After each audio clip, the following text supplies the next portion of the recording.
គេក្លែងជួយខ្ញុំផងយើងជាគ្រួសារមែនទេខ្ញុំនឹងស្រឡាញ់ខ្ញុំខុសហើយជួយសង្គ្រោះខ្ញុំផង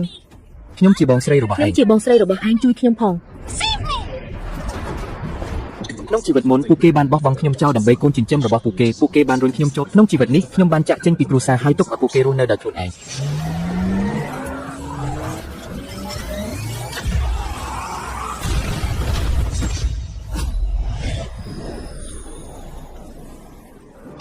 តើខ្ញុំបានចាប់ជាតិឡើងវិញមែនទេអត់ទេម៉ាក់ប៉ាជួយខ្ញុំផងទាញខ្ញុំឡើងផង ប្រញាប់ឡើងមានកន្លែងសម្រាប់គេទេ Brandon សំខាន់ជាងគេក្លែងឯងជាបងទុកខ្មោចឆៅទុក Brandon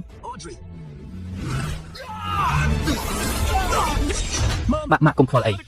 ចិត្តក្លែងមិនបានមានន័យបែបនោះហើយលេស្ទើរតែបង្កកស្លាប់ហើយប៉ុន្តែខ្ញុំអាចអត់ទោសឲ្យគេបាន អត់ទោះខ្ញុំនឹងមិនបណ្ដោយឲ្យគេទៅឯងចូលចិត្តកន្លែងត្រជាក់មែនអញ្ចឹងលើកជង្គង់រយៈពេលខ្ញុំមិនលំអៀងទេក្នុងនាមជាបងធំខ្ញុំត្រូវតែយុទ្ធលើកជង្គង់រហូតដល់អស់ពេល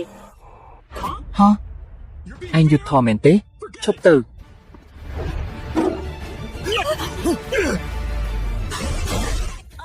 បុកខ្ញុំគេក្លែងមិនក៏ហ៊ានធ្វើបាប Brandon ឯងចង់ស្លាប់មែនទេ អញ្ចឹងជាតិមុនឯងបានសម្លាប់ខ្ញុំម្ដងហើយបើអ្នកណាមកឈប់លើខ្ញុំនឹងសម្លាប់គេចោលខ្ញុំមិនចង់បានលុយអញនៅទីនេះជាមួយអាឈួននេះហើយរងចាំសេចក្តីស្លាប់